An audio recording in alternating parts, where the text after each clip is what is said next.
ขาน้อยนางสุพรรษาขอแนะนำแม่ผาแดขาน้อยจะเฮ็ดจังใดเพื่อจะปรับปรุงตัวเอง ปรับปรุงให้ชีวิตดีขึ้นมีคำตอบหาขอสำหรับสุพรรษาถามขอแนะนำข้อที่หนึ่งต้องได้รู้ได้เข้าใจตนเองต้องเห็นตนเองว่านิสัยใจคออารมณ์อาการเป็นแนวใดต้องได้จดได้เขียนไว้ก็ดีนะข้อที่สองต้องประเมินผลว่าผลทางฝ่ายดีฝ่ายบวกมีหยังแน่ฝ่ายลบมีหยังแน่ข้อที่สามต้องเชื่อมั่นว่าการฝึกการปฏิบัตินี่ช่วยเฮาได้เป็นการพัฒนาเฮาเองนั่นแหละให้เฮาสูงขึ้นให้ใจเฮานี่สูงขึ้นให้เฮาฮู้เฮาเข้าใจให้เฮาเข้าถึงเฮาสันในได้เนาะแต่ต้องได้ใช้เวลาใส่การฝึกการปฏิบัติในตอนเช้าในตอนแรกชั่วโมงนึงตอนเช้าชั่วโมงนึงตอนแรกนี่ก็หลายๆหรือตอนไปทำการงานอันใดให้ใส่ใจรู้สึกระลึกติดตามตัวเองกำหนดรู้จดจ่อสิเป็นเรื่องย่างเรื่องเว้าเรื่องจาเรื่องจับมิกขีดเขียนก็ต้องรู้สึกเนาะคือทุกอย่างตัวนี้เป็นตัวสวยตัวนี้เป็นตัวปฏิบัติเพื่อให้สายเสื่อมต่อติดต่อนี่ทั้งสายดีสายบุญสายกุศลนี่ยาวออกเพื่อให้เฮาได้ทางออกเอิ้นว่าผู้เจริญเป็นผู้เจริญเฮามักเฮาต้องมักก่อนเนาะบ่มักก็ข่มใจตัวเองมักให้มีความรู้สึกระลึกรู้ตัวเห็นตนเองเป็นผู้ยับยั้งตนเองเป็นผู้ช่วยตนเองมีชื่อว่าเป็นผู้เจริญ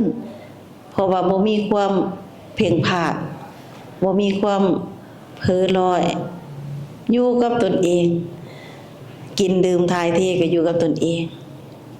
ข้อที่สี่กุศลผลบุญเฮานี่ขึ้นอยู่กับเฮาเองถ้าเฮามีความฉลาดเฮาจะบ่พลาดโอกาส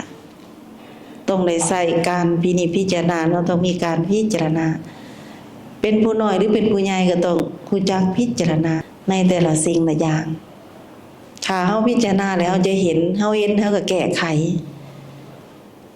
ทางใจหรือแก้ไขทางการเว้าหรือแก้ไขทางการกระทำหรือการนุ่งห่มตกแต่งการกินการดื่มการอยู่การไปการรับการตื่นเฮาสามารถแก้ไขด้วยเฮาได้ใจแยกด้วยเฮาได้พิจารณาข้อที่5สุดท้าย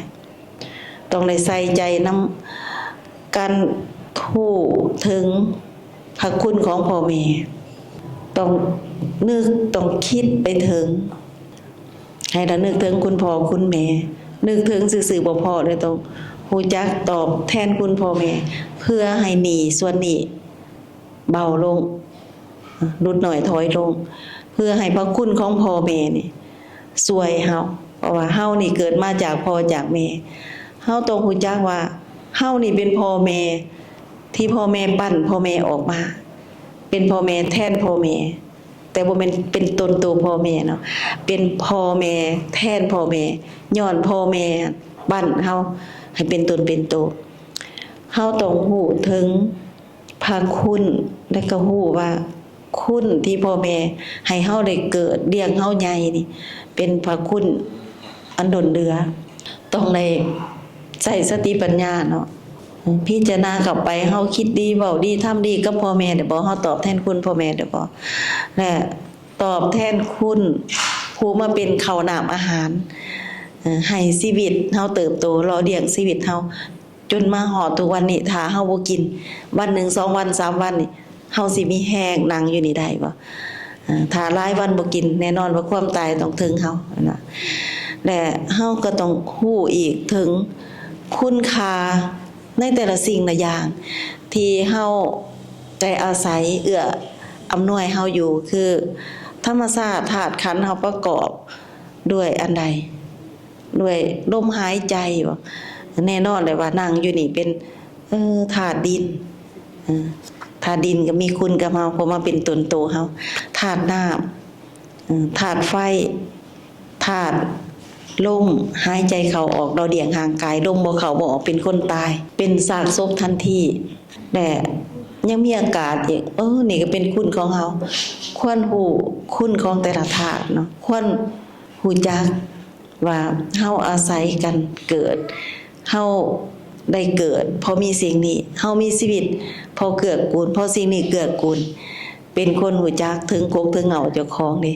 และประกอบกันเข้าจังเป็นตนมีความรู้สึกเกิดขึ้นเอิ้นว่าความรับรู้เกิดขึ้นความรับรู้ตัวนี้เฮาต้องใส่ให้เป็นเนาะบ่แม่นอันใดก็รับเข้ามาเบิดมาทับหัวใจตัวนี้แหละที่ควรเข้าใจเนาะว่าเฮาควรเอาหยังเข้ามาทางตาแนมเห็นควรเอาเข้ามาหรือบ่เข้ามาหูได้ยินเสียงควรเอาเข้ามาหรือบ่เข้ามาลังหูกินควรเอากินเหม็นหอมเข้ามาเป็นสุขเป็นทุกข์บ่หรือจังใดเนาะหรือบ่เอาดิ้นซิมรสอาหารดิ้นเฮานี่ถือรสอาหารหลากแก่บ่ติดรสบ่ติดรสอาหารหรือว่าพิจารณาได้ว่าเฮามีดิ้นเพื่อซิมรสมันก็ได้หูเผ็ดเค็มจางเปรี้ยวหวานมันก็ได้หูไปตามรสชาติแต่มีสติปัญญาบังคับบ่ติดรสอาหารบ่ติดรสชาติอาหารบ่ติดรสชาติอาหารเฮาต้องบอกเฮาถึงขนาดนี้และเฮามีกายเพื่อสัมผัสเย็นหนอดอ่อนแข็งก็บ่ต้องไปยึดว่ากายนี้เป็นของเฮากายนี้เป็นของเฮาต้องเห็นว่ากายนี้เป็นธรรมชาติกายนี้เป็นธรรมชาติเฮาเป็นธรรมชาติเฮาพึ่งพาอาศัยธรรมชาติเฮาผู้เป็นธรรมชาติเป็นธาตุตามธรรมชาติกายนี่เป็นกายร่วมกันเฮาสัมผัสกับเย็นหอดอ่อนแข็ง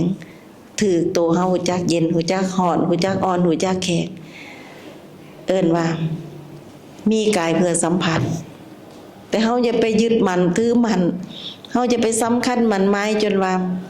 บ่ฮู้เรื่องเฮาต้องฮู้เรื่องว่าห่างกายเฮาก็เป็นแบบนี้แหละห่างกายนอกห่างกายตายเป็นแบบนี้แต่ยังมีอีกอยู่ทางในบ่เป็นห่างกายคือเฮาแต่เป็นผู้ฮู้เฮาต้องฮู้จักถึงตัวนี้นะเฮาต้องฮู้จักใจแยกชีวิตของเฮาประจำวันทุกวัน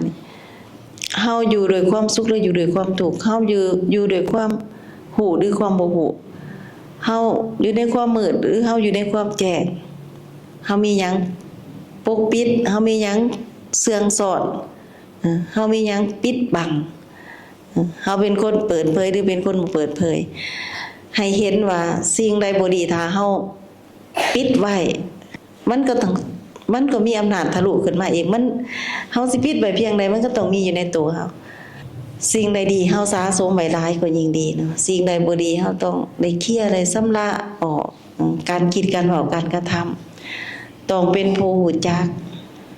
รวมทั้งหมดก็คือการใส่การจ่ายเฮาบริหารเป็นบ่เฮาเมาแต่กินเฮาเมาแต่ดื่มบ่เฮาเมาแต่ม่วนเฮาเมาแต่เพ้อแต่ลอยบ่เฮาอยู่ในความเพลินบ่เพลินกับอารมณ์นั้นอารมณ์นี้สิ่งนั้นสิ่งนี้บ่เฮาก็มาเบิ่งเอาต้องรู้เห็นรู้เหตุรู้ผลในแต่ละสิ่งละอย่างสำคัญที่สุดคือรู้ยับยั้งตนเองสั่งตัวเองยึดตัวเองให้ได้ต้องเป็นผู้บอกตนเองสอนตนเองต้องเป็นผู้ประเมินประมาณเป็นชีวิตจังสิเย็นจังสิเป็นสุขในการกินดื่มใส่ใจในการบริหารทรัพย์ที่มีน้อยๆหรือมีหลายก็แล้วแต่คือบริหารเป็นใส่ชีวิตเป็นอยู่เย็นเป็นสุขบ่มีทุกข์มีแต่ความสุขมีแต่ความเจริญจบคำตอบนะยาวเหยียดบ่ได้อธิบายเด้เจ้าของ ขอบพระคุณนะแม่พระ ขอให้เป็นบุญเป็นกุศลอย่างยิ่งๆเด้อขออนุโมทนาบุญในการกล่าวถาม